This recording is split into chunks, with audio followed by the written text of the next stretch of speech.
Radio Fréquence Méditerranée. Il est 18h. Associations, artistes, artisans, commerçants ont la parole sur Radio Fréquence Méditerranée. Retrouvez l'interview du jour, retrouvez l'instant où vous avez la parole sur Fréquence Méditerranée. Retrouve-nous en direct vidéo sur notre page Facebook Radio Fréquence Méditerranée. Allez, bonsoir à toutes, bonsoir à tous. Bienvenue sur Fréquence Méditerranée, bienvenue dans le direct, bienvenue dans l'interview du jour avec aujourd'hui mon invité, le directeur du groupe hospitalier de la Riviera française, à la direction commune des hôpitaux de Menton, Breil, Sospel, ainsi que les EHPAD de Saorge et la Brigue, Madame Mylène Ezavin. Bonsoir Madame Ezavin. Bonsoir, merci. Alors, hop. J'avais mis le micro pas assez fort. Il est bien réglé. Madame Ezavin présente ce soir dans nos studios pour nous présenter, en avant-première, en plus on a de la chance, pour nous présenter le nouveau projet territorial de santé qui va reposer sur la structuration d'une nouvelle offre de soins de qualité sur le territoire que je viens de vous citer. Et donc ce nouveau groupe va s'articuler autour de 5 objectifs distincts que nous allons vous présenter ce soir. Mais tout d'abord, j'aurais voulu que vous vous présentiez personnellement. Merci, merci beaucoup. Donc oui, effectivement, je suis Mylène Ezavin. Je suis la directrice du groupe hospitalier de la Riviera française qui comprend l'hôpital de Menton, le centre hospitalier La Palmosa de Menton, les établissements, les hôpitaux de proximité que sont les hôpitaux de proximité de Breil-sur-Roya, de Sospel et des EHPAD de la Brigue et de Saorge. Je dirige l'établissement mentonnais depuis mars 2021. Et les 4 autres établissements depuis octobre 2022, décision qui a été entérinée par le ministère depuis le mois de juillet 2023. Donc voilà ma présentation. Je suis effectivement directeur d'hôpital. J'ai exercé dans différents établissements avant d'arriver avec grand plaisir sur la Riviera française en 2021. Vous préférez qu'on vous appelle directeur et pas directrice, pourquoi ? Alors si, indifféremment. D'accord, c'est le message qu'on va passer. D'accord. Non, indifféremment. C'est vrai que directeur d'hôpital, c'est un statut de la fonction publique, donc c'est un nom, ça ne se change pas. Mais effectivement, directrice, c'est très bien aussi, il n'y a pas de problématique. Alors juste avant de présenter toutes ces actions et tous ces axes distincts que vous allez donc faire pour que ce projet se réalise, votre action et votre performance financière a été entre autres de récupérer des parts de marché qui n'existaient pas via la création de nouvelles activités au sein des hôpitaux, la gynécologie, l'ORL, la rhumatologie, la pédiatrie et bientôt la neurologie.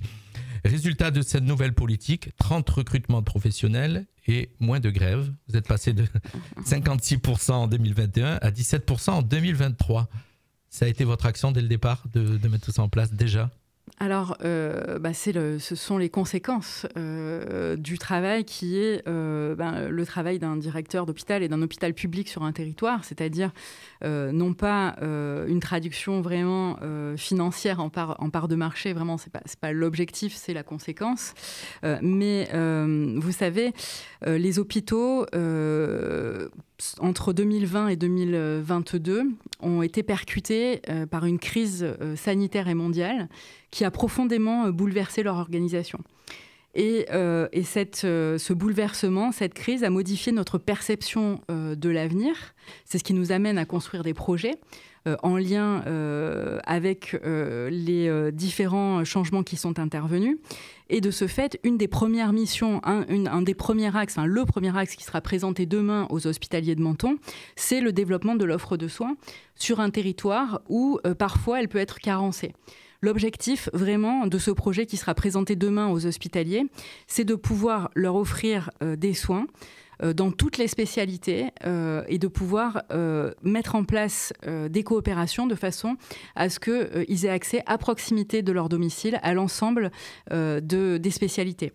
Et effectivement, on a créé une offre qui n'existait pas. Donc en 2021, l'essentiel, ça a été de reconstituer l'offre de gynécologie obstétrique. 2022, l'ORL, on a créé la rhumatologie. Là, on s'oriente effectivement sur un projet de neurologie qu'on a d'ailleurs contractualisé avec l'Italie, puisqu'on on a été lauréat d'un montant de 2 millions d'euros pour pouvoir monter ce projet sur la neurologie. Donc, c'est vraiment très intéressant. Et donc, forcément, ça a, comme vous le soulignez très justement, attiré une part de marché, mais surtout, ça a créé du soin. Ça a créé une offre qui n'existait pas jusqu'à présent et ça a permis à la population d'être prise en charge correctement. C'est des offres qui n'existaient pas ou qui avaient disparu ? Alors qui avaient disparu pour certaines d'entre elles et qui, pour d'autres, n'étaient jamais vraiment développées au niveau où on le développe aujourd'hui. Je pense par exemple à l'ORL. L'ORL n'a jamais été développée à l'hôpital de Menton. Elle était uniquement libérale sur le territoire. Et là, on a les libéraux du territoire qui viennent opérer à l'hôpital de Menton et qui sont ravis. Et c'est aussi au bénéfice de la population parce qu'on n'a pas à se déplacer sur un autre territoire. La population, je pense qu'avant ces offres, elle est sur Monaco. Ou Nice. Voilà, parce que les libéraux ont parfois un cabinet à Menton, puis ils opèrent à Nice, dans des structures privées. Donc là, aujourd'hui, on a créé une offre publique accessible à tous et française. Donc, avec du recrutement. Avec du recrutement, voilà, tout à fait. Alors ce nouveau projet territorial de santé va s'articuler autour de 5 axes. Le premier, c'est fluidifier, sécuriser le parcours des soins. Ça va consister en quoi ? Alors, les 5 axes que vous citez, c'est le projet territorial de santé. Alors, je vais les citer, là, j'allais citer le premier, voilà, c'est ça. Le premier, en fait, ces 5 axes-là, c'est le projet qui a commencé à être construit en 2021 et qui est à l'origine de la mise en place de la direction commune, donc de la mise en place du groupe hospitalier. Par contre, ce qui sera présenté demain, c'est le projet d'établissement de l'hôpital de Menton sur lequel une grande partie des hospitaliers travaillent et qui s'insère dans ce projet d'établissement. Donc, sécuriser les parcours de soins, pour répondre à votre question précisément, c'est vraiment ce que je viens de citer, c'est-à-dire élargir l'offre de soins là où elle n'existait pas et surtout, c'est propulser cette offre de soins dans les vallées. Puisque on a donc mis en place ce partenariat en lien avec les maisons de santé du territoire. On a un partenaire qui est notre partenaire essentiel, qui est la médecine de ville. On travaille de manière très étroite avec la médecine de ville et à telle enseigne que vous le savez peut-être, à l'hôpital de Menton, sur le terrain de l'hôpital de Menton, on a ouvert une maison de santé pour les libéraux en juillet 2022. Une maison de santé comme elle existe déjà à Breil-sur-Roya et comme elle existe aussi à Sospel. Et ce sont les spécialistes de l'hôpital de Menton qui montent faire des consultations avancées, toujours dans l'idée que les médecins doivent se rapprocher des patients pour leur faciliter la tâche, pour leur permettre vraiment d'être soignés au plus près de chez eux. Donc c'est ça la sécurisation des parcours de soins en lien avec l'hôpital de Menton, c'est-à-dire qu'on a un accès direct sans passer par les urgences quand on doit hospitaliser aussi des patients. C'est vraiment organiser une prise en charge, finalement prendre la direction de ces 5 établissements qui sont les seuls établissements du territoire en lien avec la médecine de ville, c'est assumer notre responsabilité qui est celle de graduer l'offre de soins sur le territoire de la CARF. D'accord. Et effectivement, j'ai pu constater qu'il y avait des médecins de ville qui œuvraient aussi sur l'hôpital. Tout à fait. Qui avaient leur cabinet en ville, mais qui étaient... à la maison de santé, oui, tout à fait. C'est ça. Et sur d'autres... et dans des spécialités. Et dans d'autres services. Oui, tout à fait, en ORL, par exemple. J'ai eu à y faire personnellement, donc c'est pour ça que tout à fait. Je peux en parler. Voilà, l'objectif, c'est de leur ouvrir les portes. C'est vraiment de l'aller vers. C'est de leur ouvrir les portes pour que on puisse coordonner l'offre de soins, faire du soin curatif comme la prise en charge des patients traditionnels, mais aussi faire de la prévention, puisqu'on a un projet ensemble. Dans ce projet, on fait de la prévention, on travaille sur les violences faites aux femmes, on travaille sur les violences intrafamiliales, on travaille sur la prévention des cancers. Donc c'est vraiment jouer son rôle sur un territoire. C'était pas le rôle de l'hôpital, ça, avant, pourtant. Si, ça a toujours été un petit peu le rôle, ça fait partie des missions de l'hôpital de travailler sur la prévention, mais tout seul, on ne peut pas faire grand-chose. Donc on a vraiment besoin de s'associer. C'est pour ça que c'est le deuxième axe du projet d'établissement qui sera présenté demain. Ouais. Approfondir nos coopérations en lien avec la médecine de ville. C'est aussi pour ça qu'on a pour projet, dans notre schéma directeur immobilier à l'hôpital de Menton, de construire une maison de santé définitive pour les libéraux en partenariat avec la communauté d'agglomération pour permettre aussi d'asseoir cette offre de soins libérale qui permet de fonctionner tous ensemble au bénéfice des usagers. Vous avez changé beaucoup de choses depuis que vous êtes arrivé.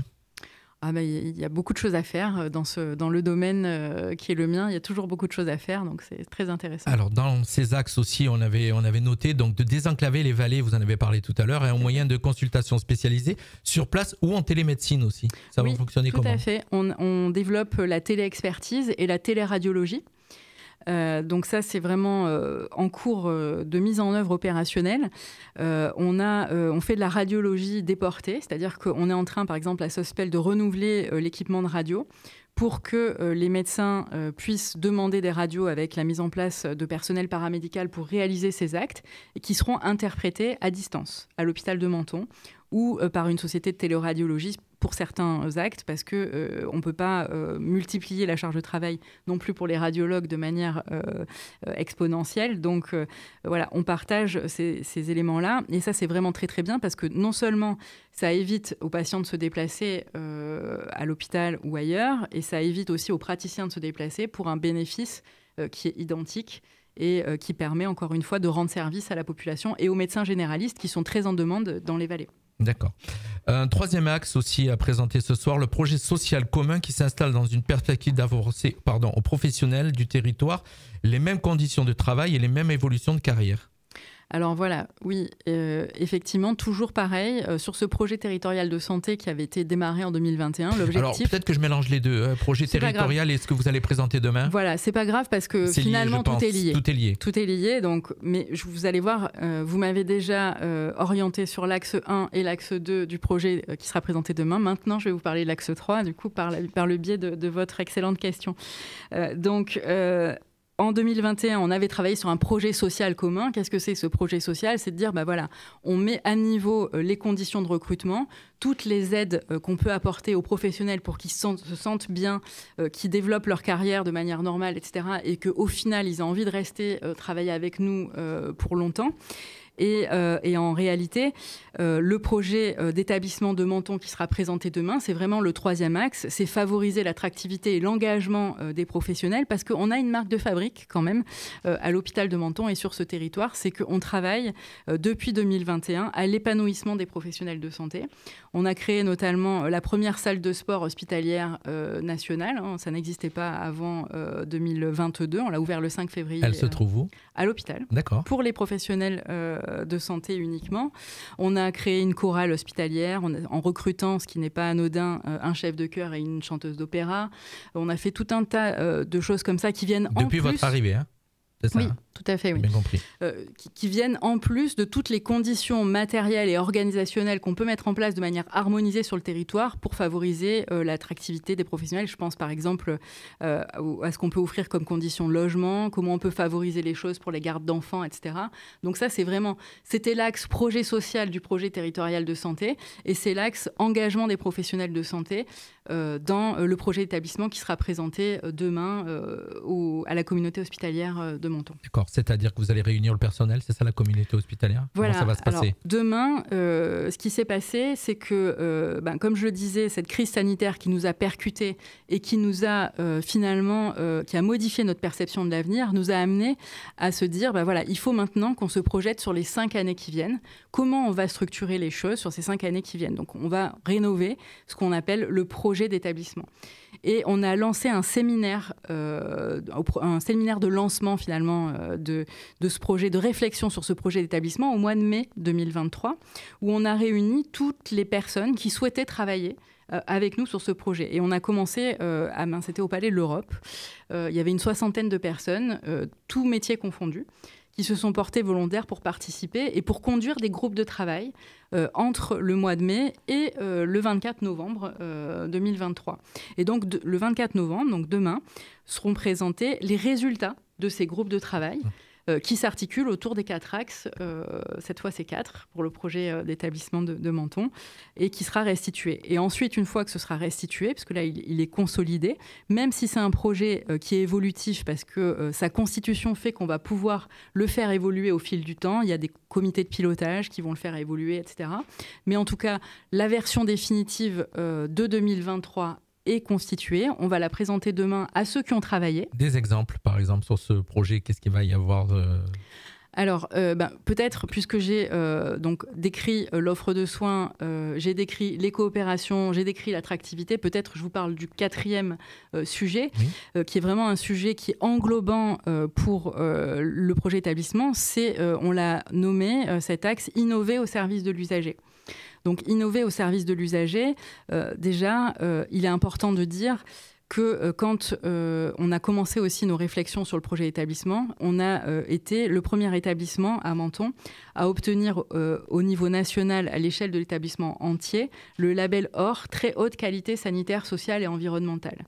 Donc c'est vraiment la responsabilité sociale et environnementale qui a guidé nos actions, c'est-à-dire qu'à partir de maintenant, il n'y a plus aucun projet dans le groupe hospitalier de la Riviera française qui n'aura lieu, qui ne pourra se dérouler s'il ne respecte pas des critères de respect de l'environnement et qui permettent, ou qui n'a pas une orientation qui permet de favoriser la durabilité de notre structure, qu'elle soit sociale, sociétale ou environnementale. Et dans innover au service de l'usager, un exemple ou deux peut-être. Là, actuellement, on travaille sur la rénovation complète du plateau des urgences de l'hôpital, qui doit s'adapter à l'évolution de la société, à l'évolution des prises en charge. Donc on passe de 450 mètres carrés à presque 1000 mètres carrés en 2025, sur un énorme projet. Donc les urgences qu'on connaît aujourd'hui, ils vont être complètement chamboulées. Elles vont être complètement refaites. On va doubler la surface pour permettre d'avoir déjà des lits de courte durée en plus grand nombre. Et ça représente 450 mètres carrés aujourd'hui ? Oui, aujourd'hui c'est 450 D'accord. mètres carrés. J'ai l'impression que c'est plus petit quand on y va. Et oui, c'est vrai. C'est trop petit. Ça fait petit en tout cas. Voilà, c'est trop petit. Et donc voilà, ça vraiment moderniser l'organisation, les circuits, s'adapter. Quand je parlais tout à l'heure de la crise sanitaire nous a fait prendre conscience qu'on n'avait pas la place pour mettre en place les circuits dédiés. Donc on a dû, vous l'avez peut-être vu. Ça a été transféré sur Nice, je crois, la plupart des gens qui étaient touchés au moment du Covid, non ? Ah non, pas du tout. On a vraiment pris notre part dans cette organisation. C'est vrai qu'en 2021, les Alpes-Maritimes ont été assez peu touchées. En 2020, pardon, au moment où ça a commencé, assez peu touché. Mais par contre, 2021 et 2022, l'hôpital de Menton a dédié un service entier à la prise en charge de la crise sanitaire. Et donc, c'est vraiment beaucoup à l'échelle de l'établissement par rapport aux autres établissements du groupement hospitalier de territoire des Alpes-Maritimes. Donc voilà, ça nous a fait prendre conscience qu'on avait besoin de plus de place, de se moderniser. Donc ça, c'est vraiment un gros projet. On travaille aussi sur la modernisation de tous les équipements qui peuvent être achetés à l'hôpital de Menton. Donc on va en parler tout à l'heure parce que ça a un coût et on parlera... Tout à fait. On va jusqu'à Chicago pour aller chercher des équipements radiologiques qui contiennent l'intelligence artificielle. Donc vraiment, voilà, moderniser au service de l'usager. Un des points aussi, on va revenir sur ces points, et ça m'a un petit peu interpellé, une politique RH relations humaines commune entre système de remplacement entre les établissements de la Riviera française en cours de construction pour répondre aux besoins d'effectifs. C'est-à-dire que j'ai pu comprendre que le personnel va pouvoir bouger d'établissement en établissement ? Alors, s'il le souhaite. Ça reste toujours sur la base du volontariat. Alors, à l'hôpital de Menton, on a réussi à combler les effectifs d'infirmiers. Alors, c'est surtout effectivement la question des effectifs infirmiers qui est difficile d'un point de vue au niveau national. C'est ce qu'on appelle un métier en tension. Il n'y en a pas assez pour couvrir les besoins. Donc, à l'hôpital de Menton, il y a moins cette problématique. Par contre, dans les vallées, il y a certains établissements qui peuvent être en difficulté et qui peuvent avoir besoin de remplacement. Et dans le cadre de ces remplacements, quand il y a des difficultés, il est possible d'ores et déjà, puisqu'on l'a mis en place, que des infirmiers qui exercent dans d'autres structures aillent remplacer, prêter main forte aux autres établissements qui sont en difficulté. Et ça, c'est vraiment quelque chose de bien. D'abord, on s'est rendu compte que ça a intéressé vraiment certains agents qui avaient envie de changer. Ils seraient logés sur place ? Alors oui, du logement. Alors bon, après entre Sospel et Breil, c'est la journée. Voilà, c'est pas si c'est plusieurs jours, oui, bien sûr. Il y a des possibilités de logement à Breil et à Sospel. À Menton, c'est un peu plus compliqué, mais globalement, la situation se présente moins à Menton. Et il est possible aussi que les Mentonnais, s'ils le souhaitent, aillent prêter main forte à Sospel et à Breil. Et l'autre avantage, l'autre point important, c'est qu'aujourd'hui, on recrute des professionnels sur cette base-là. Parce que là, on parle des professionnels qui sont déjà sur place, qui ont déjà... Là, aujourd'hui, on recrute des professionnels en partagé. Et on se rend compte que ça a une attractivité importante de pouvoir partager son activité, notamment pour les médecins, notamment pour les cadres de santé qui ont envie de découvrir d'autres structures, d'avoir pas un exercice monosite. Et donc, c'est très intéressant. On attire, en fait, finalement, en ayant mis en place cette organisation. Ils arrivent d'où, tous ces médecins? Ils sont... Alors, d'un peu partout, figurez-vous. Puisqu'on sait que le Sud, en général, n'est pas en tension au niveau des médecins. C'est peut-être l'endroit où il y en a peut-être le plus. Alors, ça dépend si on parle des médecins spécialistes ou généralistes. Vous savez que spécialiste. Voilà, le littoral mentonné est un désert médical. Hein, donc, c'est la raison pour laquelle on a monté la maison de santé. Pour les spécialistes... ils viennent d'un peu partout. Oui. Ils viennent d'un peu partout. Ils viennent souvent de Nice, souvent parce qu'on a une sorte de notoriété depuis quelque temps. À l'hôpital de Menton, on sait que c'est plutôt agréable d'y travailler, que c'est dynamique, que ça bouge, donc on attire pas mal. Et on a aussi développé une stratégie de communication plus importante, qui fait qu'on a développé pas mal nos réseaux sociaux. Et très dernièrement, au 15 septembre, on recrute par exemple un chirurgien maxillofacial qui arrive de Saint-Malo, qui nous a trouvé sur les réseaux sociaux et qui a vu que ce qu'on faisait était très intéressant. Les réseaux sociaux, alors ça c'est pas mal. Ça. Voilà. Et puis, on a recruté aussi des médecins qui venaient d'Amiens. Voilà. Et quand on les a au téléphone, au début, maintenant, on a l'habitude de notre notoriété. Mais au début, on se disait, mais vous êtes sûr là, Menton, c'est pas très grand. Ah, non, mais on a vu ce que vous faites, on a envie de venir. Donc, c'est vraiment... Le cadre de vie est sympa aussi, quand même. Voilà, il y a pire. Hein? Il y a pire. Voilà, donc voilà, il y a quand même un cadre de vie. Je pense qu'on n'a rien oublié. Donc, pour résumer, si j'ai oublié quelque chose, vous nous le rappelez. Pour résumer, donc, le groupe hospitalier de la Riviera française a donc pour objectif de mieux répondre aux enjeux d'un renforcement de l'offre de soins sur l'ensemble du territoire qu'on vient de citer, territoire de la CARF. C'est également pour les professionnels de diversifier leur expérience et d'avoir des possibilités d'évolution de carrière, ce que vous venez de nous dire à l'instant. Tout à fait. Une vaste tâche qui vous attend. Hein. Tout à fait, mais c'est très intéressant. Et est-ce que j'ai oublié quelque chose? Si, j'ai oublié de citer que vous aviez eu une récompense il n'y a pas longtemps. Au mois de mai dernier, vous avez eu le trophée financier gestion qui est remis tous les ans par le réseau des directeurs financiers de la Côte d'Azur. Tout à fait. Si peu de temps depuis votre arrivée, vous avez déjà... Et oui, c'est un petit peu le fil conducteur que j'évoquais tout à l'heure. C'est vrai que j'ai obtenu ce trophée, mais c'est une récompense d'établissement. Puisque c'est vraiment parce qu'on a inséré la responsabilité sociale et environnementale dans l'ensemble de nos décisions que vous avez cité tout à l'heure qu'on a obtenu ce trophée, puisque ça a été la base de la durabilité de l'hôpital et la base de la mise en place de tous ces projets que je viens de citer. Donc c'est pour cette raison que j'ai obtenu le trophée, parce qu'on a obtenu des résultats. Et on voit aujourd'hui, parce que souvent, les personnes se demandent si investir dans l'environnement, investir dans des projets comme ça, finalement, c'est pas coûteux pour les structures et est-ce que ça rapporte vraiment quelque chose? Alors déjà, d'une part, ça rapporte énormément parce que ça rapporte l'intérêt qu'on peut avoir professionnellement de travailler, de promouvoir des valeurs qui sont importantes aujourd'hui pour les jeunes générations. Et ça rapporte aussi parce que on est vertueux. On est vertueux dans les achats qu'on réalise, on est vertueux dans l'économie locale dans laquelle on investit et on est vertueux effectivement dans la création, comme je le disais précédemment, de parts de marché, d'organisation. On recrute et on fonctionne bien en grande partie grâce à cela. Je vous sens professionnel et passionné depuis le début de cette interview. Ouais, ça se voit. On va parler aussi, avant de terminer, j'avais failli oublier de parler du mécénat, puisqu'en fin de compte, il faut de l'argent pour faire tout ce que vous êtes en train de nous dire depuis le début.